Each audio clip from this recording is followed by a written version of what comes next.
তো সেই কারণে আসা। তো যাই হোক, তো এই যে ডিসি ফ্যানগুলোর যে ব্যাটারি যেগুলো চার্জিং সাইকেল খুবই কম, আপনি একটা ফ্যান কিনলেন ৬,০০০ টাকা দিয়ে, সাপোজ একটা ফ্যান কিনলেন ১২ ভোল্টের, একটু বেশি বাতাস পাওয়ার জন্য কিনলেন পাওয়ার আশায়, কিন্তু দেখা যাবে যে ওই ব্যাটারিটা আপনি ৩০০ বার চার্জ করতে পারবেন, অর্থাৎ আপনি বা ৪০০ বার চার্জ করলেন।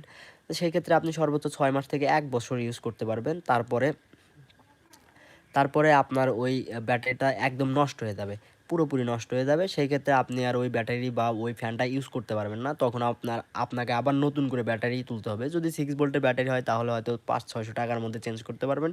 যদি ১২ ভোল্টের হয় সেই ক্ষেত্রে আপনার তখন লাগবে হচ্ছে ১২০০ থেকে ১৩০০ টাকা। এখন হয়তো দাম বেশি হইতে পারে, আস্তে আস্তে যেহেতু দাম বাড়তেছে ভবিষ্যতে হয়তো আরও দাম বাড়বে। তো অতিরিক্ত গরমের কারণে যারা চিন্তা করতেছেন যে ফ্যান কিনবেন, আমি বলব যে না, আসলে আমি রিকমেন্ড করব এভাবে না কিনে আপনারা যদি এইভাবে কাজ করেন, যেমন ধরেন আপনি একটা সোলারের ফ্যান কিনলেন যেটা হচ্ছে সোলার দিয়ে চলে, ধরেন ১২ ভোল্টের একটা ফ্যান কিনলেন। সেই ক্ষেত্রে সেই ক্ষেত্রে হবে কি, একটা ফ্যানের সাথে আপনার লাগবে ব্যাটারি। তো আপনি একটা লিথিয়াম ব্যাটারি দিয়ে একটা প্যাক বানাইবেন, অর্থাৎ হচ্ছে যেগুলো আমরা সেল বলি, যে সেলগুলো আসলে ল্যাপটপে ব্যবহার করা হয়, সেই সেলগুলো যদি আমরা ব্যবহার করে একটি ব্যাটারি প্যাক বানাই এবং ১২ ভোল্টের একটি ব্যাটারি প্যাক করি, সেই ক্ষেত্রে আমাদের যখন আমরা একটা ব্যাটারি কিনবো লিথিয়াম ব্যাটারি, যেগুলোর সাইকেল রেট হচ্ছে ৩ থেকে ৪ হাজার, ৩-৪০০ না কিন্তু ৩ থেকে ৪ হাজার, সেক্ষেত্রে দেখা যাবে যে আপনারা ৩-৪ বছর ধরতে গেলে ইজিলি ইউজ করতে পারবেন, ব্যাটারিগুলো নষ্ট হবে না। ভালো মানের বিএমএস ব্যবহার করলে ব্যাটারিগুলো সহজে নষ্ট হবে না। ব্যাটারিগুলো আপনারা চাইলে ৩টা দিয়ে বানাইতে পারেন, ৬টা দিয়ে বানাইতে পারেন, ৯টা, ১২টা এরকম, মানে ৩টা করে অ্যাড করতে পারেন। বা আপনার 4 সেলের যদি বানান তাহলে সেক্ষেত্রে আপনারা ৪টা করে অ্যাড করতে পারেন, ৪টা, 8টা, 12টা এরকম আপনারা অ্যাড করতে পারবেন। ব্যাকআপ অনুযায়ী আপনি কত অ্যাম্পিয়ার চাচ্ছেন, কতক্ষণ ব্যাকআপ চাচ্ছেন, এই লেভেলের আপনার একটা ব্যাটারি বানাইলেন, একটা চার্জার কিনলেন।